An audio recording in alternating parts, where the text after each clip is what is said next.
എടോ, ഒരു വാടക ഗുണ്ടയുണ്ടത്രേ, ഒരു ചെന്നായ. 2 മീൻ കൊടുത്താൽ ഇടിക്കാൻ റെഡിയാ. മീനിനെ എന്തിനാ ഇടിക്കുന്നത്? മീനിനെ അല്ലടോ, നമ്മൾ പറയുന്ന ആളെ അങ്ങേര് ഇടിക്കുമെന്ന്.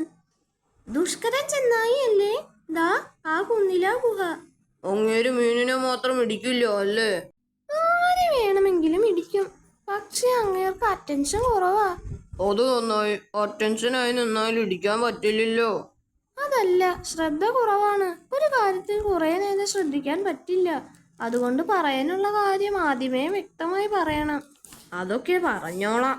സൂത്രോ, സുഖത്തിന്റെ ഓപ്പോസിറ്റ് അല്ലേ അസുഖം? അതെ. എങ്കിൽ ടെൻഷന്റെ ഓപ്പോസിറ്റ് അല്ലേ അറ്റൻഷൻ?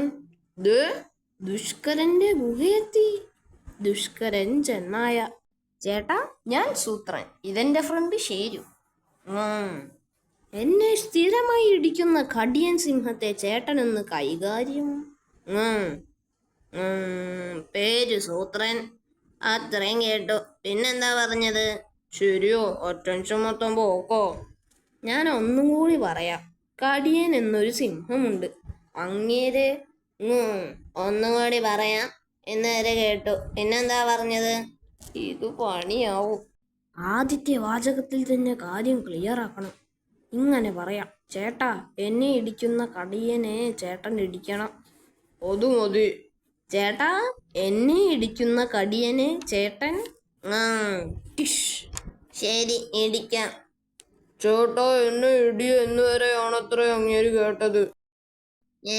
സോത്ര എന്തിനാ മരച്ചില്ല? ഇത് കുഴിയിലിടാനാ. അതെന്തിനാ? നോക്കിക്കോ.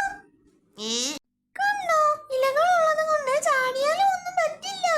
അയ്യടാ, എങ്കിലൊരു സൂത്രമുണ്ട്. ശരി, എങ്ങോട്ടാ പോയത്? ബ്ലൂം. അയ്യോ, തോട്ടിൽ ഇലയിട്ട് ചാടിയതാ. ഇല അപ്പോഴേക്കും ഒഴുകിപ്പോയി. ശരി ചേട്ടാ. ഹലോ. എടോ, അതൊരു മുയലല്ലേ? ഇത്ര അടുത്ത് കണ്ടിട്ടും തനിക്ക് മനസ്സിലായില്ലേ? മുയല് തന്നെയോ? അതല്ല, ഒരു കടുവയെ കണ്ടിട്ട് ഒരു മുയൽ വിഷ് ചെയ്യുക എന്ന് പറഞ്ഞാൽ, അതും ഒരു കുറുക്കൻ കൂടെ നടക്കുമ്പോൾ. മുയലിനെയൊക്കെ ഓടിച്ചിട്ട് പിടിച്ച് തിന്നേണ്ടവരാ നമ്മൾ. ലഞ്ച് കഴിച്ചതല്ലേ സൂത്ര? കഴിച്ചാലും ഇല്ലെങ്കിലും കണ്ടാൽ ഓടിച്ചിട്ട് പിടിക്കണം. അതാ അതിന്റെ ഒരു ശരി. കുറുക്കൻ, കടുവ, പുലി, ചെന്നായ തുടങ്ങിയവർ, മുയൽ, മാൻ, കഴുത, ആട്, പശു തുടങ്ങിയവരെ ഓടിച്ചിട്ട് പിടിക്കണം. തിന്നില്ലെങ്കിലും കുഴപ്പമില്ല. അങ്ങനെ ഒരു നിയമം കൊണ്ടുവരണം. പക്ഷെ കൊണ്ടുവന്നിട്ട് എന്തു ചെയ്യാനോ? എടോ, നിലയും വിലയും നോക്കണ്ടേ? ഓരുടെ? നേരത്തെ പറഞ്ഞില്ലേ, കുറുക്കൻ, കടുവ, ചെന്നായ, പുലി.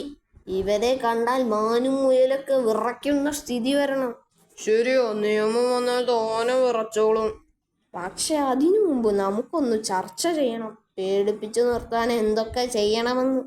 താൻ പോയി കുറച്ചു പേരെ വിളി, ചർച്ച ചെയ്യാൻ. പുലി, ചെന്നായ, കടുവ, കുറുക്കൻ ഇവരുടെ ഒരു കൂട്ടായ്മ രൂപീകരിക്കണം. അതും ചർച്ച ചെയ്യാം. സിംഹങ്ങളും വേണ്ടതാ. പക്ഷെ കടിയനെ കൂടെ കൂട്ടേണ്ടി വരും. അത് റിസ്കാ. ശരി, പോയിട്ട് കുറെ നേരമായല്ലോ. സൂത്രോ, എല്ലാരും തിരക്കിലോ? ഒരുത്തനെ മാത്രമേ കിട്ടിയുള്ളൂ. നേരത്തെ നമ്മൾ കണ്ട മുയലോ? എന്തൊക്കെ ചെയ്താൽ പേടിക്കുമെന്ന് ഇവനോട് ചോദിക്കാം.